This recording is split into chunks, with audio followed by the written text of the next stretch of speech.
Attention, cette vidéo va spoiler les films Ant-Man et la guêpe Quantumania. 31e film du MCU et premier film de la phase 5 du MCU. Ant-Man et la guêpe est un film qui nous présente la famille d'Ant-Man qui se retrouve dans le royaume quantique et vont devoir affronter Kang le Conquérant. Avec plus de 450 millions au box-office, score qui n'a pas été aidé par des critiques des fans, des médias, des youtubeurs, qui la majorité était très négative et je trouve que ce film ne mérite pas autant de haine. Bref, on n'est pas là pour faire les critiques du film, mais le film compte plusieurs références cachées et des easter eggs dissimulés ici et là liés à d'autres projets du MCU. C'est pour cela dans cette vidéo nous allons vous dévoiler 27 easter eggs sur le film Ant-Man et la guêpe Quantumania. Si tu aimes l'univers Marvel, abonne-toi pour être au rendez-vous de mes prochaines vidéos Marvel.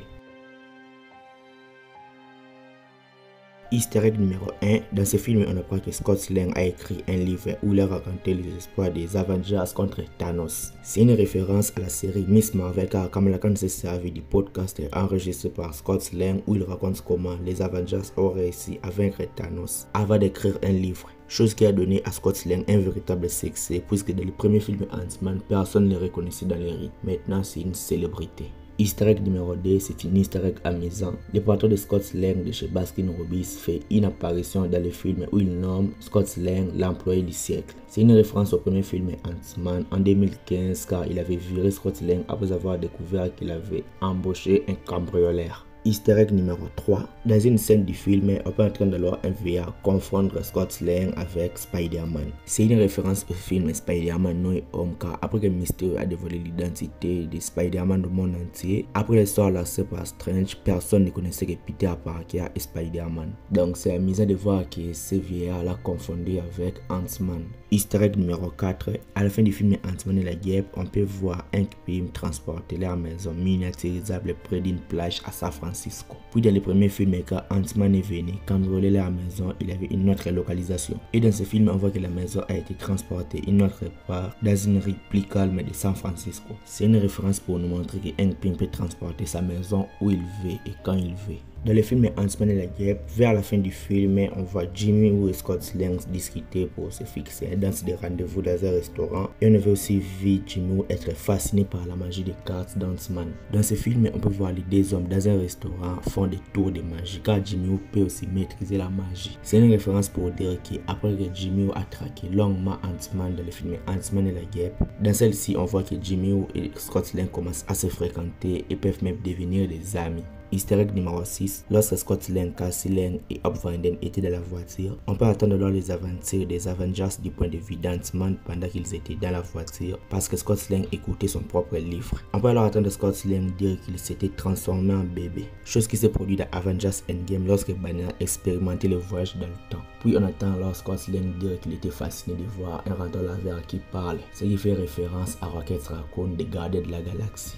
Easter egg numéro 6. Dans ce film, on entend Scott Lang dire qu'il a fait équipe avec Captain America car il ne se battra jamais avec lui, c'est du suicide. C'est une référence au film Captain America Civil War car Scott Lang a fait partie de la team Captain America. Easter egg numéro 8. Le personnage de Kryler joué par Bill Murray dans le film n'a pas une si grosse importance que ça. Mais il faut savoir que le personnage est très obscur dans les comics car il n'est apparu que dans un seul numéro des comics Incredible Hulk où il utilise une machine pour créer un anti-Hulk. Donc le personnage a fait qu'une seule apparition dans les comics et a déjà marqué les esprits pour faire partir d'un film. Easter egg numéro 9. Dans le film Doctor Strange in the Multiverse of Madness, nous apprenons les concepts des incursions vers le mystère fantastique et on voit les conséquences de ces derniers dans l'univers des Sinister Strange. Pour résumer, une incursion c'est lorsque deux réalités entrent en collision, détruisant l'un ou les deux à la fois. Dans ce film, on peut entendre alors Kang dire que s'il ne sort pas du royaume quantique, ces variants vont provoquer des incursions. Ce qui fait une première référence au film Doctor Strange in the Multiverse of Madness de l'MCU. Easter egg numéro 10. Dans une scène du film où Kang le Conquérant discute avec Scott Lang de la défaite et de la mort des Avengers dans d'autres univers alternatifs, il demande à Scott Lang s'il est celui avec les marteaux, car on sait c'est une référence à Thor. Ce qui veut dire que Kang s'est déjà battu avec Thor dans le passé, ce qui nous promet alors dans le futur un combat opposant Kang et Thor.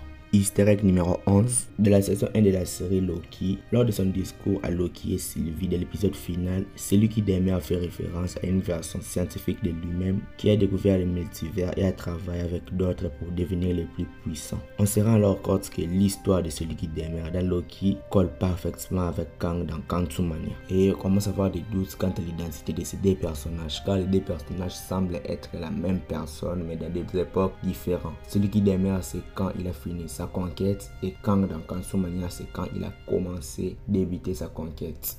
Easter egg numéro 12, toujours de la série Loki, celui qui Demer dit à Loki et à Sylvie: vous pensez que je suis mauvais, attendez de rencontrer mes variants. À sa mort, on découvre l'un de ces variants dans Ant-Man and the Wasp Quantumania et plusieurs autres de la scène post-générique, qui sont pires que celui qui Demer et qui ont des intentions néfastes à travers le multivers. Donc on comprend alors que celui qui Demer était un Kang gentil. Easter egg numéro 13, à la fin de Loki, après la mort de celui qui Demer, on peut voir alors les flux temporels se disloquer, provoquant l'ouverture du multivers. À la scène post-générique des films Ant-Man and the Wasp Quantumania, on voit les Kang visionner ces flux temporels divisés pour envahir le multivers. C'est donc une référence à la fin de la série Loki. Easter egg numéro 14. Dans les comics, ce qui fait de Kang un méchant si effrayant, c'est qu'il existe un nombre infini de Kang prêts à les remplacer. Nous voyons alors que dans la scène post-générique du film Ant-Man and the Wasp Quantumania, on peut voir une infinité de Kang les conquérants, ce qui n'a pas échappé aux règles des comics Marvel. Easter egg numéro 15. Dans les comics, l'union de Kang s'appelle le Conseil de Kang et qui est dirigé par 3 versions diaboliques connues sous le nom de Kang Suprême dans les comics. Mais dans la scène post-générique du film Ant-Man and the Wasp Quantumania, nous voyons ce conseil de Kang être dirigé par 3 Kang suprêmes. Leurs apparences sont similaires à Immortus, Ramatut et Scarlet Centurion, des variants de Kang les conquérants dans les comics Marvel. L'union de Kang dans les comics s'appelle le Conseil des Kang, mais dans les MCU, il semble que ça sera appelé The Kang Dynasty ou la dynastie des Kang. Easter egg numéro 16, toujours dans la scène où l'on voit plusieurs Kang les conquérants arriver, on peut voir l'un des variants de Kang habillé d'un costume noir. Ce variant dans les comics s'agit alors de Mr. Griffon, un variant de Kang les conquérants qui vit sur New York, qui a gouverné la ville et qui a acheté la tour Stark pour mieux diriger les opérations et le trafic dans la ville de New York. Easter egg numéro 17, dans la deuxième scène post-générique, nous voyons Loki et Mobius de la foule pour une démonstration scientifique dirigée par un des variants de Kang les conquérants, connu sous le nom de Victor Timely. Dans les comics, Victor Timely est un variant de Kang qui s'est installé en Amérique vers 1901, où il était maire d'une ville et a développé des technologies de pointe en secret, en les volant dans le futur pour les ramener dans le passé. Il ne fait donc aucun doute qu'il sera forcément impliqué dans la saison 2 de Loki qui sortira cette année sur Disney+. Dans Iron Man 3, on peut alors entendre Tony Stark dire: nous créons nos propres démons. Car il faut savoir que Sylvie a créé ses propres démons en tuant celui qui Demer, car elle a préparé le terrain pour les Kang. Et maintenant, Ant-Man et la Wasp ont supposément tué Kang, et maintenant le conseil de Kang est prêt à prendre sa place. Tuer un Kang, les remplaçants sera toujours pire que les précédents. Ant-Man et Sylvie ont créé leurs propres démons qui vont détruire le multivers. Comme Stark l'avait dit, ils ont créé leurs propres démons. Easter egg numéro 19, la première scène de Cassie dans ce film fait rappel à la première scène du film Ant-Man, car il commence par Scott Lang en prison et dans ce film c'était Cassie qui sort de la prison. Easter egg numéro 20, dans le film on entend Cassie dire qu'un homme au costume d'abeille a essayé de me tuer quand j'avais 6 ans dans ma chambre. C'est une référence car Cassie se souvient toujours du combat opposant Ant-Man et Yellow Jacket dans sa chambre dans le premier film Ant-Man. Dans la scène d'intro, quand Scott Lang se balade dans la ville, on peut voir un adolescent avec un sac avec l'affiche du premier film Ant-Man. C'est une easter egg que je trouve plutôt cool. On connaît tous cet ami de Scott Lang nommé Kurt, qui est incarné par David Dastmalchian. Le personnage n'est pas apparu dans ce film, mais l'acteur si, car l'acteur David Dastmalchian a incarné le personnage de Web, cette créature rouge vue dans les royaumes quantiques, celui qui avait plein de trous. Easter egg numéro 23, Darren Cross méchant du premier film Ant-Man avec l'identité de Yellow Jacket qui a été déformé génétiquement par Ant-Man et réduit à l'échelle subatomique qu'on passait tous morts. Dans le film Ant-Man et la Wasp Quantumania, Darren Cross a pris l'identité de MODOK qui a été récupérée par Kang le Conquérant et qui a transformé en une machine à tuer celui en tête de l'armée de Kang le Conquérant nommé MODOK. Easter egg numéro 24, on sait que dans les premiers films Ant-Man est qualifié comme un voleur et c'est l'identité qui lui accompagne tout au long du film. Et dans Ant-Man et la guerre Quantumania, on voit que Kang a besoin de ses compétences de vol pour aider Kang en volant les sphères, aidant Kang à alimenter sa machine multiverselle. Easter egg numéro 25, depuis la série Loki qui a introduit le concept de variants, Ant-Man et la guerre Quantumania est donc le deuxième projet qui parle de ces concepts de variants.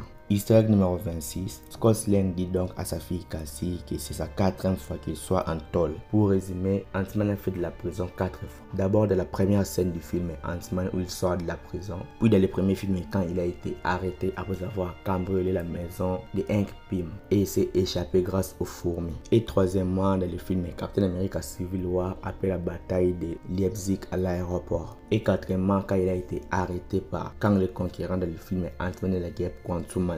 Et enfin, Easter egg numéro 27. Dans le film Ant-Man et la guerre Quantumania, on attend Kang dire que la nouvelle dynastie de Kang sera prête à attaquer. Ce qui nous tisse alors le film Avengers et Kang Dynasty, prochain film des Avengers. Je suis donc arrivé à la fin de cette vidéo dont nous avons parlé de 27 easter eggs du film Ant-Man et la guerre Quantumania. J'ai trouvé quelques-uns moi-même et internet m'a aidé à retrouver quelques autres. Si tu as appris quelque chose, n'hésite pas à liker la vidéo, à t'abonner à la chaîne pour être au rendez-vous de mes nouvelles vidéos. Et dis-moi ce que tu en penses dans les commentaires. C'était Jonathan Geek et je vous dis qu'on se retrouve trop vite pour une prochaine vidéo. Ciao!